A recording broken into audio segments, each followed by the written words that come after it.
Hello everyone. तो पिछले part में हमने देखा था कि कैसे हमारे हीरो ने ज़ाओ नैन को हराते हुए उस छोटी बच्ची को प्रोटेक्ट कर लिया था। इसके बाद तो वो उसे लेकर एक ओल्ड लेडी के घर जाता है जो कि काफी ज्यादा सस्पिशियस लग रही थी और उसका शक बिल्कुल जायज था क्योंकि वो ओल्ड लेडी एक मास्क वुमन के साथ मिली हुई थी जिसकी आइडेंटिटी अभी रिवील नहीं हुई है। बाय द वे ये सीरीज का लास्ट पार्ट है। अगर आपको ये सीरीज पसंद आई है तो कमेंट में एक रेड हार्ट छोड़ देना। उस ओल्ड लेडी के घर से निकलने के बाद किंग मिंग छोटी सी ज़ाओई को लेकर जंगल के अंदर चला जाता है जहाँ वो उसके लिए खाना बना रहा था। अभी तक किंग मिंग की बॉन्डिंग ज़ाओई से काफी ज्यादा अच्छी हो चुकी थी। तभी उसी बीच किंग मिंग को एहसास हो जाता है कि कोई उसका पीछा कर रहा है, जो और कोई नहीं बल्कि वही मास्क गर्ल थी, जो किंग मिंग के धमकी देने पर कि अगर तुमने एक और कदम आगे बढ़ाया तो फिर मैं तुम्हारी सेफ्टी की गारंटी नहीं लेने वाला। ये सुनते ही उसके सामने आ जाती है। वो आते ही किंग मिंग को कह रही थी कि मेरे यंग मास्टर तुम्हें देखना चाहते हैं तो तुम्हें मेरे साथ चलना होगा। किंग मिंग भी लाइक आखिर है कौन तुम्हारा यंग मास्टर। वो ये कहकर इस बात को टालने की कोशिश करती है कि फिलहाल के लिए तुम्हारा जानना जरूरी नहीं है, लेकिन जब तुम उनसे मिलोगे तो तुम्हें पता लग जाएगा कि वो कौन है। ये सुनकर किंग मिंग को उस यंग मास्टर पर काफी गुस्सा आ रहा था कि कितना ज्यादा एरोगेंट है। वो मुझसे मिलना चाहता है और चाहता है कि मैं उसके पास खुद चल कर आऊँ। अपने यंग मास्टर की बुराई पर तो वो बंदी इससे पहले अटैक करती, किंग मिंग ने अपनी पावर रिलीज करके उसे उसके घुटनों पर ले आता है। अब ये देखकर तो उसने किंग मिंग को धमकियां देना शुरू कर दिया था कि तुम्हें क्या लगता है कि तुम ज़ुआन शुई के बल पर कुछ भी कर सकते हो। तुम जानते भी हो कि मेरे यंग मास्टर कौन है। तुम्हारी बीवी अकेले इमॉर्टल नहीं है, यहाँ पर और भी पावर्स हैं जो उससे ज्यादा सुपीरियर है। वो देखते ही देखते तुम दोनों मियाँ बीवी को धराशायी कर सकते हैं।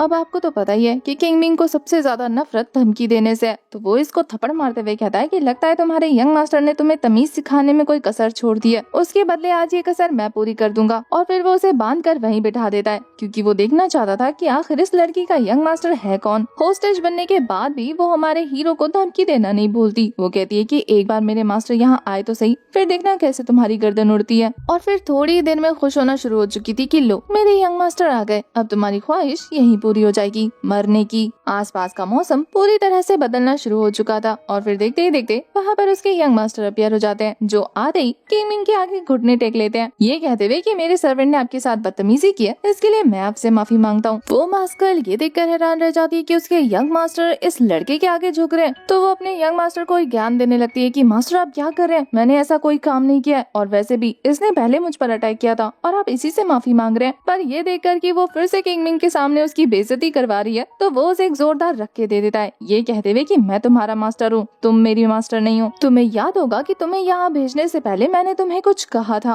वो उन बातों को रिपीट करने लगती है कि आपने कहा था कि इस किंग मिंग को कुछ भी नहीं होना चाहिए क्योंकि ये होने वाला ज़ुआन शुई का हस्बैंड है और म्याओ टेरिटरी का होने वाला फियोनिक्स गॉड। लेकिन वो फिर से अपने यंग मास्टर को टोकते हुए कहती है कि मास्टर ये एक नंबर का यूजलेस है, आपकी पावर के आगे तो ये एक नंबर का कचरा है। मुझे नहीं लगता कि ये ज़ुआन शुई का हस्बैंड बनने के लायक है, उनसे तो आप शादी कर सकते हैं, आपको म्याओ ज़ियांग टेरिटरी का फियोनिक्स गॉड बनना चाहिए। इस पर तो उसका यंग मास्टर उसे फिर से उठाकर पटक देता है, ये कहते हुए कि मैंने तुमसे माफी मांगने को कहा था, ज्ञान देने को नहीं। वो तो अभी भी इस बात पे अड़ी हुई थी कि मास्टर जब मैंने कुछ गलत किया ही नहीं तो फिर मैं इस कचरे से माफी क्यों मांगू। लेकिन जब वो फिर से अपनी पावर रिलीज करते हुए ये कहता है कि अगर एक और बार तुमने माफी मांगने से मना किया तो मैं तुम्हें जान से मार दूंगा, तो बेचारी दबी हुई अंदाज में किंग मिंग से आखिर माफी मांग ही लेती है। किंग मिंग तो उसके पूरे मजे ले रहा था, ऐसे प्रिटेंड करते हुए जैसे उसे कुछ सुनाई नहीं दे रहा। 2 बार बोलने के बाद तो वो इतनी चिढ़ जाती है कि जोर से चिल्ला उठती है। अब जाकर किंग मिंग के कलेजे को ठंडक पड़ी। थोड़ी देर उस प्रिंस से बात करते ही किंग मिंग समझ गया था, तो वो कहता है कि शायद तुम कैंग्यू किंगडम के फर्स्ट प्रिंस हो। पर वो बंदा अपने आसपास नजर दौड़ाते हुए जब पुख्ता कर लेता है कि उसके पास कोई नहीं है तो वो कहता है कि सॉरी, माफ करना, मैं तुम्हारे उम्मीदों पर खरा नहीं उतरा। असल में मैं कैंग्यू किंगडम का 7th प्रिंस हूँ, फर्स्ट नहीं, और मैं वहाँ से भागकर यहाँ आया हूँ, जिसके बारे में किसी को भी नहीं पता। उसने सुना था कि ज़ुआन शुई किंग मिंग से शादी करने वाली है, जबकि उसका फर्स्ट ब्रदर उससे प्यार करता है, तो वो बस क्यूरियोसिटी के मारे देखने चला आया कि आखिर किंग मिंग है कौन, जिसके पीछे वो क्रूएल हार्टलेस डीमन क्वीन पड़ी है। इसी वजह से तो वो नहीं चाहता था कि वो किंग मिंग को किसी भी तरीके से नाराज करे। किंग मिंग को भी पता था कि 7th प्रिंस होने की वजह से इसके इतने मामूली इरादे तो नहीं हो सकते कि सिर्फ क्यूरियोसिटी के मारे उसे देखने चला आया। वो उस प्रिंस से कहता है कि तुम अपने हिडन एजेंडा शेयर कर सकते हो, तो वो मुस्कुराते हुए कहता है कि आप तो बहुत ज्यादा स्मार्ट है, बड़ी जल्दी पकड़ लिया। असल में तो मुझे आपके साथ दोस्ती बना के रखनी है, ताकि फ्यूचर में जब मेरे भाई को प्रिंस बनाया जाए तो आपकी दोस्ती के अंदर रहने के बाद मैं भी अच्छा कैंडिडेट निकलूं। उसे चैंगयू किंगडम का थ्रोन हासिल करने के लिए किंगमिंग और जुआनशी की फ्रेंडशिप चाहिए थी। किंगमिंग को उसका प्लान बहुत मजेदार लगता है। यहाँ किंगमिंग के साथ अपने रिश्ते और ज्यादा स्ट्रॉन्ग बनाने के लिए सेवन प्रिंस उससे और भी डिटेल शेयर करता है कि मेरा फर्स्ट ब्रदर, जैसे कि तुम्हें पता है, फैंग को जुआनशी से प्यार है और वो उसे शादी करने के लिए किसी भी हद तक जा सकता है। जब उसे पता लग गया है कि तुम उसके रास्ते में आ रहे हो तो उसने अपने लिए एक लिस्ट तैयार की है कि उसे किन किन लोगों को अपने रास्ते से हटाना है, जिसमें पहला नंबर तुम्हारा है। तुमने ना चाहते हुए भी अपने लिए काफी खतरनाक एनिमी क्रिएट किया हुआ है और मुझे लगता है कि उसे फाइट करने के लिए तुम्हें मेरी जरूरत पड़ेगी। अगर तुम उसे रास्ते से हटा दोगे तो यानी कि थ्रोन मेरे हाथ में आ जाएगी, तो हम इनडायरेक्टली एक दूसरे की हेल्प करेंगे। पर किंगमिंग को किसी का अनपेड गुलाम नहीं बनना था। वो कहता है कि अपने प्रॉफिट के लिए तुम मुझे दोस्ती के नाम पर इस्तेमाल करना चाहते हो। उसने मुझे ऑफेंड किया या मुझसे टकराने की कोशिश की तो आज नहीं तो कल मैं उसे जान से मार ही दूंगा। इसमें तुम्हारा फ्री का लेबर बनने में मुझे कोई इंटरेस्ट नहीं। पर सेवन प्रिंस को अच्छे से पता था कि उसे क्या ऑफर करना है, इसलिए वो कहता है कि अगर वो टाइम ट्रैवलर हुआ तब भी नहीं। ये सुनकर किंगमिंग के कान खड़े हो जाते हैं। वो सेवन प्रिंस से कहता है कि तुम्हारे पास क्या प्रूफ है कि फर्स्ट प्रिंस असल में एक टाइम ट्रैवलर है। वो अपने पास से एक क्रिस्टल निकाल कर दिखाते हुए कहता है कि इसके जरिए आपको पता लग जाएगा कि मेरा भाई असल में उसकी रियल आइडेंटिटी वो नहीं जो वो बनकर दिखा रहा है। किंगमिंग को काफी अजीब लगता है कि तुम क्या चाहते हो, कि अब मैं उस पर नजर रखूं। पर सेवन प्रिंस अपने ग्लोब की हेल्प से दिखा देता है कि फर्स्ट प्रिंस असल में हवा में बात कर रहा है किसी सिस्टम से, ये कहते हुए कि मेरा रिवॉर्ड कब मिलेगा। उन लोगों से फाइट करके मैंने अपनी काफी एनर्जी वेस्ट कर दी। आज नहीं तो कल जुआनशी को हासिल करने के बाद वो पूरी दुनिया पर रूल करेगा। वो यहाँ की अब तक की सबसे पावरफुल क्वीन है और वो खुद को सबसे ज्यादा पावरफुल किंग समझ रहा था। अब उसे हवा में बात करता देखकर किंगमिंग श्योर हो चुका था कि हवा में बात कर रहा है, इसका मतलब इसके पास सिस्टम है। सेवन प्रिंस उस ग्लोब को वापस लेते हुए कहते हैं कि आप न्याओजियांग में काफी सालों से हैं, तो आपने टाइम ट्रैवलर के बारे में तो सुना ही होगा।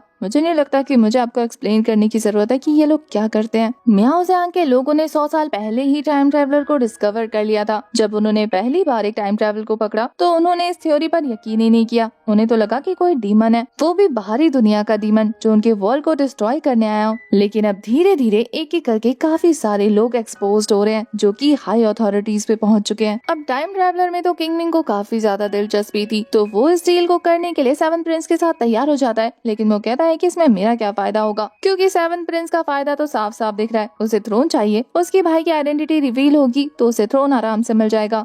इतना सुनना था कि सेवन प्रिंस मुस्कुराते हुए किंगमिंग की तरफ एक स्क्रॉल कर देते हैं। जब वो इस स्क्रॉल को ओपन करके देखता है तो उसे पता चलता है कि ये तो किलिंग लिस्ट है जिसमें जुआनशी का नाम है। उसे समझ नहीं आता कि ये किलिंग लिस्ट में जुआनशी का आखिर नाम क्यों है। सेवन प्रिंस उसे बताता है क्योंकि हमारी जुआनशी ने फर्स्ट प्रिंस की बेइज्जती की है तुम्हें चूज करके, इसीलिए अगर वो उसे रिजेक्ट कर देगी तुम्हें हराने के बाद तो वो उसे भी मार डालेगा। किंगमिंग तो उस बंदे का कॉलर पकड़ लेता है कि अगर ये झूठ हुआ ना तो सबसे पहले मैं तेरी ही जान लूंगा। उसने तो कस्में खानी शुरू कर दी थी कि मैं जो बोल रहा हूँ सच बोल रहा हूँ, चाहे तो मेरे साथ कोऑपरेट कर लो और इस आने वाली मुसीबत से बच जाओ। किंगमिंग उसके साथ मिलकर काम करने को तैयार था, तो वो उसका प्लान डिस्कस करने लगता है कि आखिर वो चाहता क्या है। सेवन प्रिंस बता रहा था कि आने वाले दाओइस्ट कॉन्फ्रेंस में, जैसा कि तुम्हें पता है, हर किसी सेट के बंदे जाएंगे, वहाँ पर फर्स्ट प्रिंस भी आने वाला है जो कि यकीनन अपने मूड के चलते किंगमिंग को चैलेंज करके हराने की कोशिश करेगा। बस किंगमिंग को उसी अपॉर्चुनिटी का यूज करके उसे जान से मारना है। ये प्लान किंगमिंग को पसंद आता है, इसलिए वो उसके साथ मिलकर काम करने के लिए तैयार था। वो बंदा इस डील के बाद वहाँ से निकल जाता है। उसके जाने के बाद छोटी ज़ाओई आती है जो कि किंगमिंग को सेवन प्रिंस पर भरोसा करने से मना कर रही थी। किंगमिंग को तुरंत पता लग जाता है कि ये छोटी बच्ची बेवकूफ तो बिल्कुल नहीं है और हवा में बातें तो करने वालों में से नहीं है। तो वो ज़ाओई से पूछ ही लेता है कि क्या तुमने कुछ नोटिस किया या तुम्हें सेवन प्रिंस के बारे में कुछ पता चला है। छोटी ज़ाओई बता रही थी कि जब मैं पेड़ के पीछे छुपी हुई थी ना तो वो यहाँ से जाते हुए कह रहे थे कि मैं स्टूडेंट काउंसिल का प्रेसिडेंट हूँ, मुझसे इस तरीके के टास्क मत किया करवाओ जहाँ मुझे सामने वाले के आगे गिड़गिड़ाना पड़े। स्टूडेंट काउंसिल प्रेसिडेंट सुनते ही हमारे हीरो को समझ आ जाता है कि ये बंदा भी असल में एक टाइम ट्रैवलर है, इसी वजह से तो सिस्टम उसे भी टास्क दे रही है और ये अपने भाई को एलिमिनेट करना चाहता है ताकि इसका रास्ता साफ हो जाए। अपने भाई का तो इसने बता दिया कि वो ट्रांसमाइग्रेटर है, लेकिन अपना बताना भूल गया। वो किंगमिंग से चालबाजी करने की सोच रहा था। किंगमिंग कहता है कि एक बार वो दाओइस्ट कंपटीशन आ जाए, वहाँ पर भी इसे मजा चखाऊंगा। आखिर इसने सोचा जैसे कि मुझे बेवकूफ बना सकता है। इसके बाद किंगमिंग और ज़ाओई वहाँ से निकल जाते हैं कि तभी रास्ते में उन्हें कुछ लोग अपोजिट डायरेक्शन में भागते हुए नजर आते हैं। उन बीच से बच के भाग रहे लोगों में से एक बूढ़े इंसान से पूछने पर वो बताता है कि उन पर जायंट चींटियों के झुंड ने हमला करना शुरू कर दिया है, जो कि सीरतन किसी पर इस तरीके से झपटा नहीं मारती है जब तक कि उन पर कोई मुसीबत ना आई हो। और ये चीज किंगमिंग को पता लग गई थी कि पक्का किसी बड़े खतरे ने इनकी किंग को हराया होगा और इसी वजह से ये सारे लोग इस तरीके से छटपटा कर पूरे जंगल में भाग रहे हैं। पूछने पर वो ओल्ड मैन बताता है कि इसकी वजह और कोई नहीं बल्कि टियानजुआन सेट के डिसाइपल्स हैं। टियानजुआन सेट का नाम सुनते ही हमारे हीरो को सारी कहानी समझ आ जाती है। वो समझ आता है कि पक्का वहाँ के सीनियर्स ने रेड फायर एंट किंग का हार्ट चुराने की कोशिश की होगी। उसी का कोर यूज करके आप कल्टीवेशन को और मेरिडियंस को हील कर सकते हो। शायद यही वजह है कि उनके किंग को हर्ट करने की वजह से ये सारी की सारी चींटियां झुंड में दूसरों पर हमला कर रही हैं। उनकी बातों के बीच में चींटियों का झुंड किंगमिंग के काफी पास आ चुका था, लेकिन अब वो उसके आगे थोड़ी ना कुछ कर सकते थे। वो अपनी पावर का यूज करता है और सभी को एक साथ वैनिश कर देता है। ये मामला निपटाने के बाद किंगमिंग छोटी ज़्याओई को लेकर उसी फायर एंट किंग के पास जाने वाला था ताकि वो उसके कोर को टियानजुआन सेट के डिसाइपल से छीन कर ज़्याओई को दे सके, ताकि फेई चुआन जैसे यूजलेस बंदे की कल्टीवेशन ठीक करने की बजाय ज़्याओई अपनी कल्टीवेशन स्टार्ट कर सके। वैसे तो रास्ते में इतना ज्यादा खतरनाक माहौल था कि ज़्याओई को डर लग रहा था, पर किंगमिंग उसे रिलैक्स करते हुए कहता है कि हमें बस अपनी चीज लेकर आनी है और वापस चले जाना है। डोंट वरी, मैं तुम्हारे साथ हूँ ना, तुम्हें किसी तरीके की कोई प्रॉब्लम नहीं होगी। रास्ते भर में किंगमिंग उसे प्रोटेक्ट कर रहा था और उसके साथ रहने पे ज़्याओई भी खुद को काफी सेफ फील कर रही थी, इतना कि वो मन में बड़बड़ाने की बजाय जोर से बड़बड़ा देती है कि काश किंगमिंग उसके एल्डर ब्रदर होने की जगह उसके रियल फादर होते। जैसे इस सवाल पर किंगमिंग रिएक्ट करता है, बेचारी बच्ची सहम जाती है। वो तो कहती है कि बस मैंने यूं ही कह दिया था, मेरा कोई खास मतलब नहीं था। अब उस छोटी बच्ची को क्या पता कि किंगमिंग को कितनी स्ट्रॉन्ग फीलिंग है कि वो समझता है कि ज़्याओई उसकी बेटी है। क्या पता ये सच हो, क्योंकि उसे अपनी पावर का कुछ हिस्सा ज़्याओ की बॉडी से सेंस हो रहा है और साथ ही जुआन शुई की भी। और ये कोइंसिडेंस तो बिल्कुल नहीं हो सकता। ये सोचते सोचते उसकी आंखों में खून उतर आता है कि अगर वो सच में ज़्याओई का फादर हुआ तो वो कितना बुरा फादर था जिसे अपनी बेटी के होने का पता ही नहीं चला। तो वो ज़्याओई को गले से लगाकर कहता है कि क्या वो अपने पेरेंट्स को बहुत ज्यादा मिस कर रही है। छोटी बच्ची भी इमोशनल होकर बताती है कि बहुत ज्यादा। किंगमिंग यहाँ पर उसे कंसोल करते हुए कहता है कि डोंट वरी, क्या पता तुम्हारे पेरेंट्स बहुत ही ज्यादा पावरफुल रियासत के राजा और रानी हो, इसी वजह से अपने काम में उलझ गए हो। जब उनका काम खत्म हो जाएगा तो वो अपनी प्रिंसेस को लेने जरूर आएंगे। पर छोटी ज़्याओई को तो प्रिंसेस बनने का कोई शौक नहीं था, उसे तो बस अपने पेरेंट्स चाहिए थे ताकि वो उनके साथ काफी क्वालिटी टाइम स्पेंड कर सके। वो तो किंगमिंग से इतना अटैच हो चुकी थी कि वो किंगमिंग को कहती है कि क्यों ना वो उसके भाई की जगह उसके फादर बन जाए। किंगमिंग कहता है कि अगर तुम्हारी रियल मॉम को पता चला ना तो वो दोनों की कुटाई लगाएंगी और अभी के लिए वो उसका बड़ा भाई ही ठीक है। वैसे भी वो किंगमिंग के साथ सिर्फ सीक्रेट रियान तक ही है। एक बार वो दोनों सीक्रेट रियान से बाहर निकल जाए तो दोनों को अपने घर वापस जाना होगा। किंगमिंग को जुआन शुई के पास और छोटी ज़्याओई को अपने मास्टर के साथ। वैसे तो वो बहुत ही ज्यादा अपसेट हो गई थी ये सुनकर, लेकिन छोटी बच्ची होने के बावजूद भी वो काफी ज्यादा समझदार थी। तुरंत समझ आती है कि किंगमिंग के कहने का मतलब है कि दोनों को अपनी रियल लाइफ में वापस लौटना होगा। किंगमिंग ने छोटी ज़्याओई को तो सब कुछ समझा दिया था, लेकिन वो खुद काफी ज्यादा कंफ्यूज था कि अगर वो सच में जुआन शुई से बात करे और उसे पता चले कि ज़्याओई उसकी अपनी बेटी है तो वो इन चीजों को कैसे हैंडल करेगा। और सबसे बड़ी बात, फिर वो ज़्याओई को कैसे एक्सप्लेन करेगा कि वो इतने सालों से उससे दूर क्यों था। फिलहाल के लिए वो इस टॉपिक को अवॉइड करने के बारे में सोचता है क्योंकि उसे उस फायर एंट को ढूंढना था। केव के अंदर जाने पर माहौल और भी ज्यादा टेंस हो रहा था। बेचारी छोटी ज़्याओई को तो आसपास का माहौल देखकर ही डर लगने लगता है। तभी वो दोनों नोटिस करते हैं कि वो फायर एंट काफी ज्यादा पावरफुल है क्योंकि उसने टियानजुआन सेक्ट के डिसाइपल्स को काफी बुरी तरीके से इंजर्ड कर दिया था और अब वो उसे जान से मारने के लिए उसे चेस करने लग जाता है।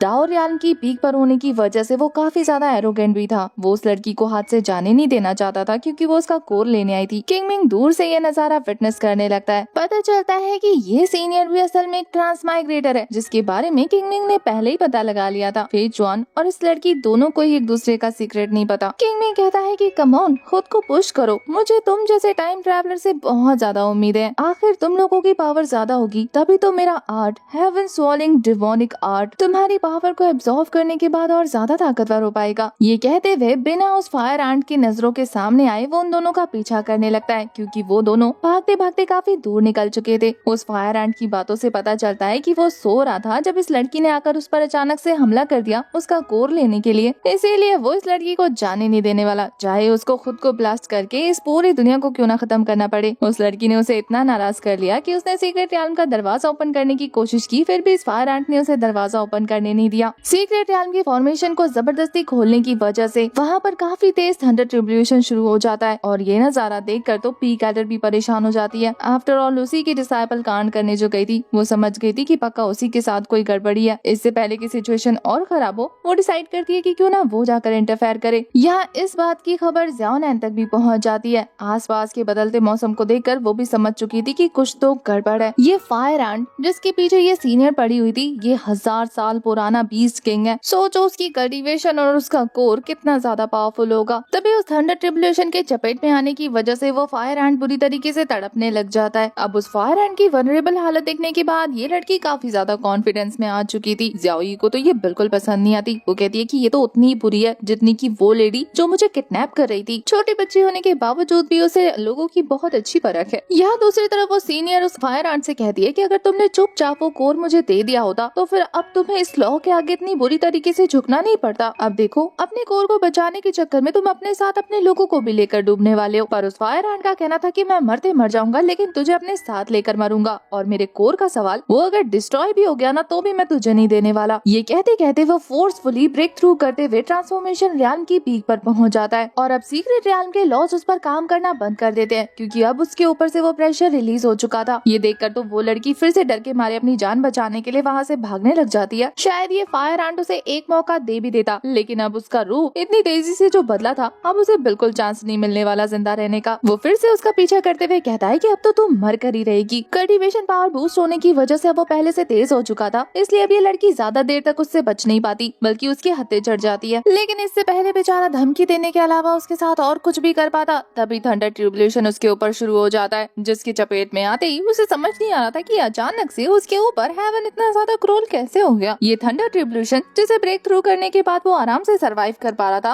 अब अचानक से ही फायरस हो गई है। अब वो सीनियर उसके हाथ में थी तो इस थंडर ट्रिब्यूलेशन का झटका उसकी बॉडी पर भी सेंस होता है। वो तो ये झटका बर्दाश्त ही नहीं कर पाती और वहीं बेहोश हो जाती है। लेकिन फिर भी वो फायर एंट उसे जिंदा नहीं छोड़ने वाला था। उसका कहना था कि अगर मैं हेल में भी गया तो मैं इसे खींचकर अपने साथ हेल में ले जाऊंगा। उस थंडर ट्रिब्यूलेशन की वजह से बेचारे की हालत बहुत ही ज्यादा खस्ता हो चुकी थी, इसीलिए जब एक और आखिरी बार उसके ऊपर ये बिजली के झटके पड़ते हैं तो वो और खुद को संभाल नहीं पाता, इस झटके से ही मारा जाता है। हालांकि उसने जाते जाते अपना डंक को सीनियर की बॉडी के अंदर धंसाने की कोशिश की थी। ये सारा नजारा इतना ज्यादा खतरनाक था कि छोटी सी ज़ाओई काफी बुरी तरीके से डर जाती है। वो किंगमिंग से कहती है कि वो बीस्ट कितना ज्यादा मासूम लग रहा है ना, उस पर हेवन ट्रिब्यूलेशन हुआ, वो मारा जाएगा। किंगमिंग उस मासूम सी लड़की को समझाता है कि आज मैं तुम्हें कल्टीवेशन वर्ल्ड का एक सीक्रेट बताने वाला हूँ। ये सीक्रेट से ज्यादा काफी खतरनाक रूल है जो तुम्हें जिंदगी भर याद रखना है। याद रखना, कल्टीवेशन वर्ल्ड में तुम्हें किसी पर भी दया नहीं दिखानी है। तुम नहीं जानती कि सामने वाला देवता है या राक्षस, मॉन्स्टर है या इंसान, इसीलिए भूल कर भी किसी पर रहम मत खाना। हालांकि छोटी ज़ाओई अभी भी कुछ नहीं समझ पाती, लेकिन हमारा हीरो उसे चुपचाप किसी सेफ जगह पर छुपने को कहता है, ये श्योर कराते हुए कि वो थोड़ी देर में अपना काम निपटाकर उसके पास जल्दी आएगा। उसे सेफ ठिकाने पर पहुंचाने के बाद वो अपनी स्वॉर्ड निकालता है और पहुंच जाता है उस फायर एंट के हंट के लिए। उसके सामने सीनियर आती है, जिसकी ऐसी नाजुक हालत देखकर वो कहता है कि बताओ, इसके बारे में मुझे लगा था कि थोड़ी कोई खास बात होगी, पर इसके अंदर तो कुछ भी खास नहीं था। बहादुरी दिखाते हुए ट्रांसफॉर्मेशन रियाल्म के बंदे के साथ भिड़ गई। इधर जैसे ही किंगमिंग उस फायर एंट के पास पहुंचता, उससे पहले वो होश में आकर उस पर झपट्टा मारने की कोशिश करता है। किंगमिंग समझ जाता है कि ये बंदा अपने डेथ को फेक करने की कोशिश कर रहा था। फायर एंट किंग किंगमिंग पर भड़कते हुए कहता है कि तू तो इस लड़की से भी ज्यादा अपॉर्चुनिस्ट निकला। तू मेरे वनरेबल होने का इंतजार कर रहा था ना, ताकि मेरी कमजोर पड़ी हुई बॉडी को तू आराम से हराकर मेरा कोर निकाल ले। लेकिन याद रख बच्चे, मेरा कोर तो मेरे साथ ही जाएगा। तुम जैसे लालची इंसानों के हत्थे मैं अपना ट्रेजर छोड़कर नहीं जाने वाला। किंगमिंग टोटली उसकी बातों को इग्नोर कर देता है क्योंकि वो जानता है कि थोड़ी देर में इसका खेल खत्म होने वाला है और ये उसके आगे वैसे भी नहीं टिकने वाला। अगर ये आंट कमजोर ना भी होती तो भी किंगमिंग के साथ इसका मुकाबला कर पाना बहुत ही ज्यादा मुश्किल होता। वो आराम से इसे मारकर इसका कोर हासिल कर लेता। वो उस आंट से कहता है कि मैंने बहुत से बीस्ट देखे हैं, लेकिन तुम जैसा 1000 साल पुराना बेवकूफ बीस्ट मैंने आज पहली बार देखा है, जिसने एक मामूली लड़की से भिड़ने के लिए अपनी सील को ब्रेक कर दिया। खुद मरकर भी अपने कोर को प्रोटेक्ट करने के बारे में सोच रहे हो। आखिर जब तुम ही नहीं रहोगे तो तुम्हारे कोर का क्या काम होगा? बेवकूफ, अगर मैं तुम्हारी जगह होता तो बहुत ही ज्यादा समझदारी से काम लेता। किंगमिंग ने उस आंट बीस्ट को काफी ज्यादा भड़का दिया था, इसीलिए उस लड़की से ज्यादा तो ये आंट बीस्ट हमारे किंगमिंग पर भड़कने लग जाता है, ये कहते हुए कि एक मॉन्स्टर रोज कल्टीवेटर होने के नाते मेरे भी कुछ उसूल है। तुम जैसे इंसानों की तरह मैं टैक्टिक्स यूज नहीं करता। हालांकि एक अंडरग्राउंड बीस्ट होने की वजह से उसका अंडरग्राउंड पैलेस को छोड़कर बाहर निकलना रूल के खिलाफ था और सीक्रेट रियाल्म में रूल्स बहुत ही ज्यादा स्ट्रिक्ट है। सारे बीस्ट के अपने दायरे हैं और उन दायरों को इस फायर किंग ने तोड़ दिया। मतलब ये सीक्रेट रियाल्म के बैरियर के पास पहुंच गया। इंसानों का पीछा करते हुए उसने उस बैरियर को भी तोड़ने की कोशिश की, जिसकी वजह से अब सीक्रेट रियाल्म के लॉस उस पर भारी पड़ रहे हैं और इसी वजह से थंडर ट्रिब्यूलेशन से जल्दी ही उसकी मौत हो जाएगी। जाएगी और ये बात वो बहुत अच्छे से जानता है। वो किंग मिंग से कह रहा था कि तुम्हें क्या लगता है कि ये मौत मैंने खुद से चुनी है या अंडरग्राउंड रहकर सारी जिंदगी मुझे इस तरीके से तड़पते रहना मंजूर है। किंग मिंग उसकी बातें सुनकर उस पर तरस तो काफी ज्यादा खा रहा था, लेकिन तरस खाने से उसका काम नहीं चलने वाला। इससे पहले कि वो अटैक करता तभी फिर से सीक्रेट रियाल्म के लॉज उस पर भारी पड़ने लगते हैं और चारों तरफ से अटैक होने की वजह से वो फायर आंट वहीं मारा जाता है। किंग मिंग को कुछ भी नहीं करना पड़ता और उसका एनिमी देखते ही देखते वहीं ढेर हो गया था। किंग मिंग तो ये देखकर खुश हो जाता है कि चलो उसका बीस्ट कोर सही सलामत है। इतने खतरनाक ट्रिब्यूलेशन के बाद भी उस कोर को खरोच भी नहीं आई जो कि मिड स्टेज के ड्रैगन ट्रांसफॉर्मेशन रियाल्म पर है। ये फायर आंट ड्रैगन कोर तो उस ट्रेजर से भी ज्यादा खास है जिसने ज़्याओई को अपना मास्टर बना लिया। वैसे इस कोर को हासिल करने के लिए टियानजुआन सेट की सारे डिसाइपल्स उसी तरफ दौड़ पड़े थे। काफी सारे लोगों ने तो अपने खास ट्रेजर को भी गवा दिया था क्योंकि वो इस कोर को हासिल करना चाहते थे। इसलिए इधर किंग मिंग जैसे ही उस कोर को लेकर यहाँ से जाने की तैयारी में था तभी उस पर एक स्नीक अटैक हो जाता है जो कि लगभग उसे हिट होने ही वाला था। तभी उसके सामने टियानजुआन सेट की एक और डिसाइपल आकर खड़ी हो जाती है। पता चलता है कि ये भी हमारे किंग मिंग की सीनियर है जिसका नाम जियोंग याओ है। याओ किंग मिंग को धमकी देते हुए कहती है कि अगर यहाँ से जिंदा वापस जाना चाहते हो तो चुपचाप वो आंट कोर मेरे हवाले कर दो। उस पर पहले टियानजुआन सेट की नजर पड़ी थी और उसी की डिसाइपल उस कोर को हासिल करते हुए आज इस हालत में है। जब अपनी सबऑर्डिनेट की हालत देखती है तो और ज्यादा भड़क जाती है। उसे लगता है कि इसे मारने वाला किंग मिंग है, पर किंग मिंग काफी कैजुअली उसे समझाता है कि जो काम मैंने नहीं किया उसका क्रेडिट लेने में मुझे कोई खुशी नहीं मिलती। ये काम मैंने नहीं बल्कि उस बीस ने किया है जिसकी तुम्हारी ये सीनियर पीछे पड़ी हुई थी। अब इतना सुनना था कि वो अब हमारे किंग मिंग को एक और कदम आगे नहीं बढ़ने देती। वो कहती है कि जब तक तुम ये बीस्ट कोर मेरे हवाले नहीं करोगी तब तक मैं तुम्हें यहाँ से जाने नहीं दूंगी। अगर तुम ये बीस्ट कोर मेरे हवाले कर दो तो मेरे मास्टर के आने से पहले मैं ये बात छुपा लूंगी कि तुमने हमारे इस ट्रेजर को चुराने की कोशिश की थी। बताओ, अभी ट्रेजर हासिल भी नहीं किया और पहले ही हमारे किंग मिंग पर इल्जाम लगाना शुरू कर दिया कि उसने चोरी कर ली है। इस लड़की को किंग मिंग की बात पर भरोसा नहीं हुआ। इसे लगता है कि इनकी सीनियर ने उस बीस्ट को हराया और किंग मिंग ने उसकी सीनियर को हरा कर वो कोर चुरा लिया। अब ये लोग पहले तो उसकी बात सुनते नहीं थे तो अब उसकी बात कितना ही सुनते। इसलिए किंग मिंग फालतू में अपना टाइम वेस्ट नहीं करता। इसलिए वह कहता है कि जब मेरी बातें सुननी नहीं है तो फिर फालतू में अपनी एनर्जी क्यों वेस्ट करूं। फाइट करनी है ना, चलो फाइट करते हैं। ये कहते ही अपनी स्वॉर्ड निकाल लेता है। उसने एक ही स्ट्रोक में दो पावरफुल स्पिरिचुअल बीस्ट को उसकी तरफ थ्रो कर दिया था। याओ काफी ज्यादा नाराज हो जाती है कि तुम्हारी इतनी हिम्मत कि तुम अपने सीनियर पर अटैक कर रहे हो। वो अपनी आइस क्रिस्टल का यूज करके अपने सामने बैरियर बना लेती है जिसकी वजह से किंग मिंग के अटैक उसके आइस बैरियर से टकरा कर रिवर्स हो जाते हैं। और किंग मिंग भी लाइक, मैंने तुम पर पहले अटैक नहीं किया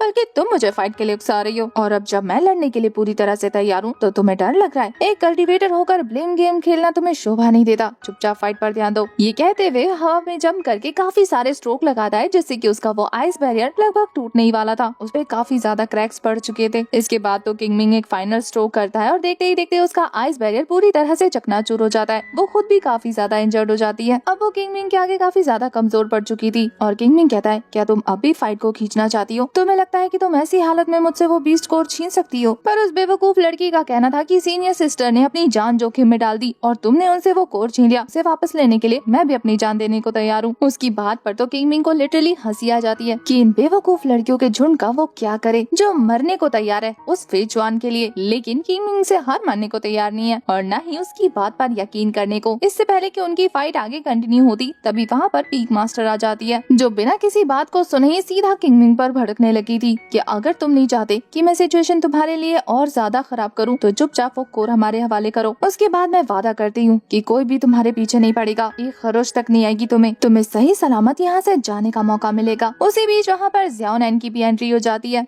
वो भी अपनी मास्टर और अपनी सीनियर सिस्टर्स का साथ देते हुए किंग मिंग के खिलाफ हो जाती है, ये कहते हुए कि देखो लास्ट टाइम की फाइट को मैं भूल जाती हूँ। हालांकि खुद ही हारने वाली थी लास्ट फाइट में, इसीलिए कहती है कि मैं उस ट्रेजर को अवॉइड कर चुकी हूँ। वो लड़की भी अब तुम्हारे पास है तो बेहतर होगा कि अब तुम ये बीस्ट कोर हमारे हवाले कर दो। फालतू में हमसे उलझने की जरूरत नहीं है। वैसे भी तुम्हारी कल्टीवेशन इतनी भी अच्छी नहीं कि तुम हम चारों से एक साथ मुकाबला कर सको और पीक मास्टर के आगे तुम कितनी ही देर टिक पाओगे। इसीलिए बेहतर होगा कि अपनी हार मान लो और चुपचाप वो कोर हमें दे दो। तुमसे ज्यादा उस कोर की जरूरत फेचुआन को है। इतना सुनना था कि किंग मिंग जोर जोर से ठहाके मार के हंसने लगता है कि फेचुआन के लिए तुम चारों मुझसे उलझना चाहते हो। तुमने ऐसा सोच भी कैसे लिया कि चारों साथ में आने के बाद भी मुझे हरा सकते हो? हालांकि पीक मास्टर अभी भी बातों से ये मामला सुलझाना चाहती थी, इसलिए वो किंग मिंग से कहती है कि देखो मैं जानती हूँ कि सीक्रेट रियाल्म आने से पहले हम दोनों ने एक दूसरे से कहा था कि हमारा कोई लेना देना नहीं, लेकिन ये बात तुम भी जानते हो कि पुराने रिश्ते भुलाई नहीं भूलते, तो मैं उसका हवाला देती हूँ। उस रिश्ते को याद करो और मेरी रिस्पेक्ट करते हुए वो कोर मेरे हवाले कर दो। इतनी ज्यादा मतलबी पीक मास्टर मैंने आज तक नहीं देखी। जब मतलब नहीं होता है तो रिश्ता तोड़ देती है और जब मतलब होता है तो रिश्ता बना देती है। यहाँ किंग मिंग अपनी अपनी पावर अनलिश करते हुए कहता है कि मेरा टाइम वेस्ट करने की जरूरत नहीं, ये इमोशनल फूल किसी और को बनाना। अगर तुम लोगों को लगता है कि तुम मुझसे लड़कर जीत सकते हो तो लड़ो और बात यहीं खत्म करो। किंगमिंग का ऑरा इतना ज्यादा टेरिफाइंग हो गया था कि उसके ब्लड की एक ड्रॉप वहाँ पर चीजों को डिस्ट्रॉय करती जा रही थी। किंगमिंग उन लोगों को अपनी पावर से डराते हुए कहता है कि तुम्हारा वो डिसाइपल कब का मारा जा चुका है। मैंने टियान स्वान सेक्ट में अपने सारे रिश्ते खत्म कर दिए थे और अब तुम्हारे सामने जो खड़ा है वो डीमन क्वीन जुआनशी का हस्बैंड और होने वाला फ्यूनिक्स गॉड है और इसके बाद मैं दोबारा ये बात कभी रिपीट नहीं करूंगा। ये कहते ही उसने जो अटैक कॉपी किया था वो 1000 पेटल स्वॉर्ड आर्ट उन सभी के ऊपर परफॉर्म करने लग गया था, जो इतना ज्यादा खतरनाक था कि उन तीनों को चारों तरफ से घेर चुका था। उस अटैक से बचते हुए पीक मास्टर फिर से किंगमिंग को मैनिपुलेट करने लगती है कि क्या तुम अब इस तरीके के डेमोनिक आर्ट का यूज करोगे, क्या तुम पूरी दुनिया को अपना दुश्मन बनाना चाहते हो। पर किंगमिंग उसकी सारी बकवास इग्नोर करते हुए उसे ट्रैप कर लेता है। याओ तो ट्रैप होने के बाद किंगमिंग से रिक्वेस्ट करने लग गई थी, लेकिन ज़्याओ नैन ने अभी तक हार नहीं मानी। वो अपनी पूरी ताकत का यूज करके उस ट्रैप से बाहर आ जाती है, ये कहते हुए कि मेरे इतने अच्छे खासे अटैक को तुमने अपने हाथों से इविल थिंग में कन्वर्ट कर दिया। तुम्हें जान से मारने के बाद सबसे पहले मैं अपने इस आर्ट को प्योरीफाई करूंगी। पर किंगमिंग का कहना था कि गलत का साथ देते हुए सही और गलत के बारे में तुम ना बताओ तो बेहतर होगा। अब तक देखते ही देखते मास्टर भी किंगमिंग के बनाए हुए उस ट्रैप से बाहर आ चुकी थी, जो किंगमिंग को समझाती है कि तुम जानते हो तुम्हारे पास ये जो दाओ बोन मौजूद है ये कितना ज्यादा खतरनाक है। तुम्हारा सुप्रीम दाओ बोन तुम्हें ही हर्ट कर सकता है, जो कि तुम्हें इतनी ताकत देगा कि तुम इस पूरी दुनिया पर रूल कर सको, लेकिन साथ ही तुम्हारी पर्सनैलिटी इस तरीके से चेंज कर देगा कि तुम डीमन में कन्वर्ट हो जाओगे। तुम्हें समझ नहीं आ रहा, लेकिन तुम्हारी पर्सनैलिटी पूरी तरह से चेंज हो चुकी है और तुम वही बनते जा रहे हो जिसका इतने सालों से हम लोगों को डर था। देखो खुद को, तुम खुद को किसी किलिंग मशीन की तरह ट्रांसफॉर्म करते जा रहे हो। पर किंगमिंग उन लोगों की बातों को अवॉइड करता है क्योंकि वो जानता है कि ये लोगों से इमोशनली कमजोर करके उसके पास से वो कोर छीनना चाहते हैं। इसीलिए वो अपनी पूरी ताकत अनलिश करते हुए उन लोगों को बिना भनक लगे उन पर एक स्नीक अटैक कर देता है, जो इतना ज्यादा खतरनाक था कि पीक मास्टर उन दोनों डिसाइपल्स के साथ मिलकर वहाँ पर एक बैरियर क्रिएट करती है, लेकिन उसके अटैक से खुद को बचा नहीं पाती, बल्कि उस अटैक से टकराते ही तीनों मुंह के बल गिरते हैं। याओ को तो अभी फेयर मैच खेलना था, इसीलिए वो किंगमिंग पर भड़कते हुए कहती है कि स्नीक अटैक करने की तुम्हारी जरूरत कैसे हुई। किंगमिंग उन्हें वार्निंग देता है कि तुमसे किसने कहा कि मुझसे फाइट करने पर तुम्हें फेयर और स्क्वायर गेम देखने को मिलेगा। अगर मुझसे लड़ाई हो रही है तो हर चीज के लिए खुद को तैयार रखो। याओ भड़कते हुए अपने क्लियर इंटेंट रिलीज करती है और 1000 स्वॉर्ड फॉर्मेशन अटैक तैयार कर लेती है। ये अटैक इतना ज्यादा खतरनाक था कि एक साथ किंगमिंग के ऊपर हजारों स्वॉर्ड की बारिश शुरू हो गई थी। किंगमिंग उस अटैक को ब्लॉक करने के लिए वहाँ पर फॉर्मेशन प्रिपेयर करने लग जाता है और उसी बीच पीक मास्टर मौका पाकर अपनी स्वॉर्ड से उस पर स्नीक अटैक करने वाली थी। वो तो किंगमिंग अपनी फास्ट टेक्निक का यूज करके उस अटैक से बच जाता है, वरना तो उसकी गर्दन हलाल होने ही वाली थी। तभी उसी बीच उसकी प्यारी वाइफ ने उसे जो स्टोरेज रिंग दिया था उससे उसका क्लोन बाहर आ जाता है, जिसे सामने देखकर सबकी सिट्टी पिट्टी गुल हो जाती है कि आखिर ये डीमन क्वीन जुआनशी यहाँ पर कैसे अपीयर हो गई। वो मौजूदा पीक मास्टर को धमकी देती है कि अगर मेरे हस्बैंड को एक खरोच तक भी आई ना तो फिर मैं टियान जुआन सेक्ट को डिस्ट्रॉय करके रख दूंगी, एक भी बंदा जिंदा नहीं बचेगा। इसीलिए बेहतर यही होगा कि उन लोगों को किंगमिंग को अकेला छोड़ देना चाहिए। अब जुआनशी के सामने रहते ये लोग किंगमिंग का कहाँ ही कुछ बिगाड़ने वाले थे, उससे डरकर इन लोगों को पीछे हटना ही पड़ता है। वो किंगमिंग को वो कोर देकर वहाँ से जाने ही वाले थे कि किंगमिंग फिर से उनका रास्ता रोकते हुए कहता है कि आप लोग कुछ भूल रहे हैं। पीक मास्टर को काफी ज्यादा गुस्सा आ रहा था, लेकिन वो अपना गुस्सा पी जाती है और कहती है कि क्या चाहिए तुम्हें। किंगमिंग कहता है कि अब आप लोग सीक्रेट राम से कुछ भी नहीं ले जा सकते, तो आप लोगों के पास जो इमॉर्टल एलिक्सर और सेंट इनहेरिटेंस मौजूद है ना वो मुझे दे दो। याओ का तो दिल करा था कि इसकी गर्दन ही उड़ा दे, लेकिन कुछ नहीं कर सकती। पीक मास्टर भी उसे समझाती है कि दे दो। पीक मास्टर दिल पे पत्थर रखते हुए उसे ये ट्रेजर हैंडओवर कर ही रही थी कि याओ अब भी उसे रोक रही थी कि एटलीस्ट तुमने सारी चीजें चुरा ली, कम से कम ये चीजें तो रहने दो, फिर जुआन के लिए काम आएंगी। तुम्हें क्या लगता है कि जुआनशी तुम्हारे पीछे मौजूद है तो तुम कुछ भी कर सकते हो। जुआनशी का क्लोन अभी तक वहाँ से डिसअपियर नहीं हुआ था, तो जब फिर से तुमने धमका दिया तो वो सारे डर के मारे फटाफट से सारी चीजें हैंडओवर करके वहाँ से निकल जाते हैं। अपनी वाइफ के क्लोन को देखकर किंगमिंग तो बहुत ही ज्यादा खुश था। वो उससे पूछता है कि क्या तुम सारा टाइम मेरे साथ ही थी। वो बताती है कि हाँ। उसे तो बड़ा अजीब लगता है कि इतनी अच्छी डिवाइन आई होने के बावजूद भी वो पहचान नहीं पाया कि उसकी वाइफ का क्लोन सारा टाइम उसके साथ था। जुआनशी बताती है कि मैंने स्पेशली इस क्लोन को इसी तरीके से प्रिपेयर किया था कि जब तुम एकदम खतरनाक पोजीशन में पहुंच जाओ तभी ये तुम्हारे सामने आए। उस क्लोन को अच्छे से चेक करने के बाद वो कहता है कि ये तो बिल्कुल परफेक्टली तुम्हारी तरह ही लग रहा है, मुझे तो बिल्कुल यकीन नहीं हो रहा, ऐसा लग रहा है कि मेरे सामने तुम ही खड़ी हो। पर उस क्लोन का टाइम लिमिट खत्म हो जाता है और वो देखते ही देखते वहाँ से गायब हो जाती है। उसे जाता देखकर किंगमिंग क्लियरली बहुत ही ज्यादा अपसेट था। अब वो इतने दिनों से यहाँ पर अपनी वाइफ से दूर है तो वो उसे मिस कर रहा था। तभी वहाँ ज़ियाओई आ जाती है दौड़ती दौड़ती और वो आकर अपने सामने किंगमिंग को सही सलामत देखकर खुश थी। फिर वो उसे किंगमिंग को बताती है कि मैंने अपनी मॉम जैसे यहाँ पर किसी पर्सन को देखा, तभी मैं दौड़ती हुई आई, लेकिन यहाँ आई तो वो मुझे फिर से छोड़कर चली गई। ये सुना था कि किंगमिन श्योर हो जाता है कि ये पक्का उसी की बेटी है। अंदर से तो वो काफी ज्यादा खुश था,